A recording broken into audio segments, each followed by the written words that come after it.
This could potentially overtake us here. This is getting a little scary. Yeah. Holy shit. Okay. Yeah, this is... Okay, y'all need to hurry up here. Like... То, что вы видите на своих экранах, это не голливудский фильм «Катастрофа». Это реальность, зафиксированная камерой локомотива 13 июля 2026 года на северо-западе провинции Онтарио, недалеко от небольшого городка Армстронг. Бригада остановила поезд на разъезде, чтобы пропустить встречный состав. Пока поезд стоял, верховой лесной пожар из-за сильного ветра рванул прямо к путям. Проехать дальше этот состав уже не смог. Огонь заблокировал рельсы, а автоматика железной дороги из-за перегрева отключилась. Локомотивная бригада выжила, их эвакуировали спасатели. Но этот поезд стал символом того, что прямо сейчас происходит с целой страной.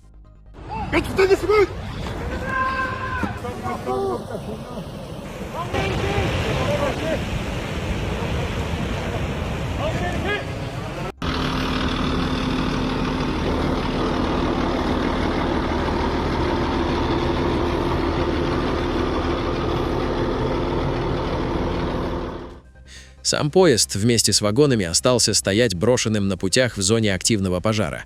Всего там сейчас брошено 3 таких состава. Канада горит. И масштаб этого бедствия уже давно вышел за рамки одной страны. Пока вы смотрите это видео, в Канаде бушует более 850 активных лесных пожаров. Из них почти 200 признаны абсолютно неуправляемыми.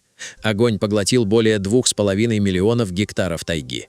Дым пересек государственные границы. Объявлена экологическая тревога для миллионов людей на северо-востоке США. Торонто, Нью-Йорк, Детройт и Миннеаполис задыхаются от смога, фиксируя худшие показатели качества воздуха на планете.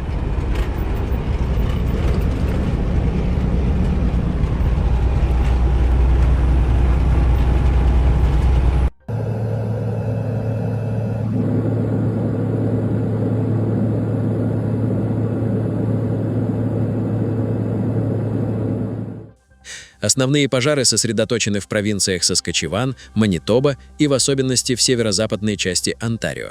Здесь, в труднодоступных лесах, сформировался так называемый огненный шторм. Скорость распространения верхового пожара при шквалистом ветре может достигать 100 метров в минуту.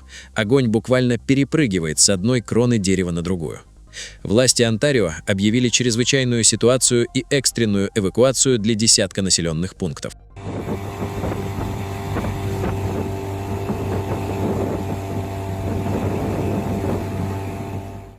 Самое страшное положение у коренных народов, чьи резервации находятся глубоко в лесах. Дороги отрезаны огнем. Единственный путь к спасению для сотен людей – это малые лодки и гидросамолеты. Община Коллинз практически уничтожена. Дома и административные здания выгорели дотла за несколько часов. Премьер-министр Онтарио Даг Форд заявил, что правительство задействовало все доступные силы. На земле работают тысячи пожарных, в воздухе авиация. Но реальность такова, что пожарные признают, потушить такие очаги силами человека невозможно.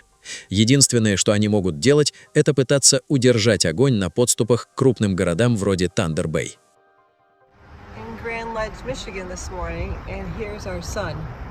Covered by the smoke from the Canadian wildfires.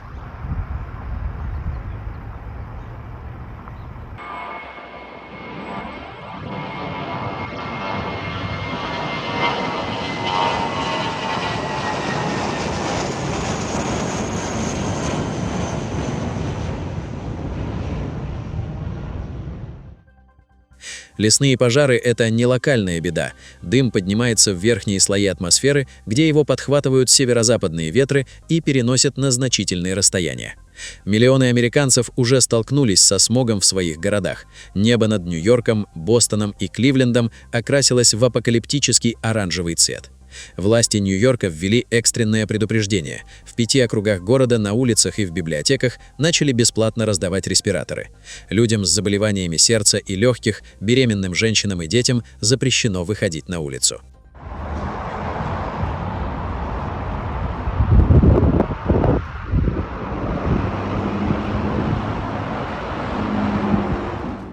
В канадских мегаполисах ситуация еще хуже. В Торонто индекс опасности достиг критической отметки. Воздух пахнет гарью так сильно, что жители жалуются на тошноту и непрекращающиеся головные боли. Экологический кризис моментально перерос в геополитический. Третий год подряд дым от канадских лесов парализует экономику и общественную жизнь северных штатов США. И в этот раз американские законодатели не стали молчать. Группа влиятельных политиков из Мичигана направила ноту протеста в Оттаву.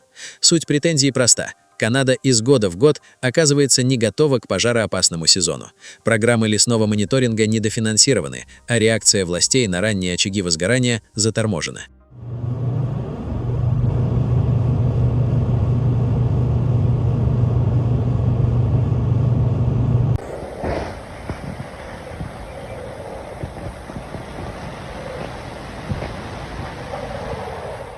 Ответ официальной Оттавы последовал незамедлительно, но свелся к универсальному аргументу. Было заявлено, что обвинять одну лишь Канаду бессмысленно. Обе страны несут общую ответственность за глобальные изменения климата, которые и вызывают эти пожары. Однако и внутри Канады зреет недовольство. Профсоюзы и правозащитники требуют изменить трудовое законодательство. Прямо сейчас строители, курьеры и заводские рабочие в Онтарио вынуждены работать под открытым небом в условиях ядовитого смога. Поднимается волна судебных исков, а доверие к правительству падает вместе с видимостью на дорогах.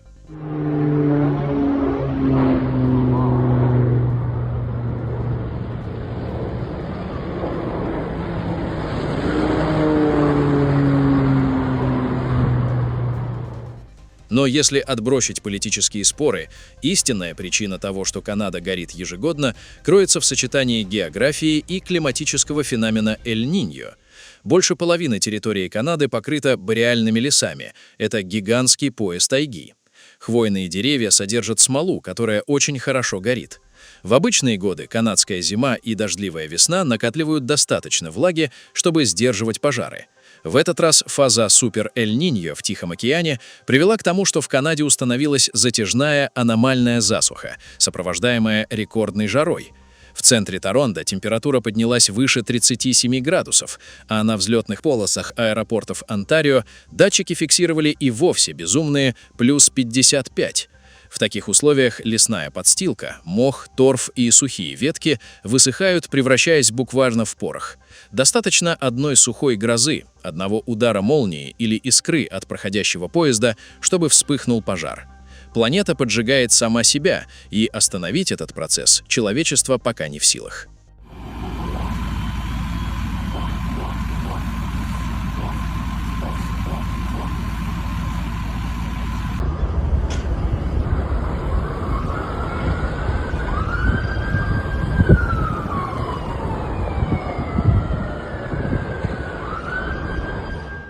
Катастрофа в Канаде – это не разовая аномалия, которую можно переждать.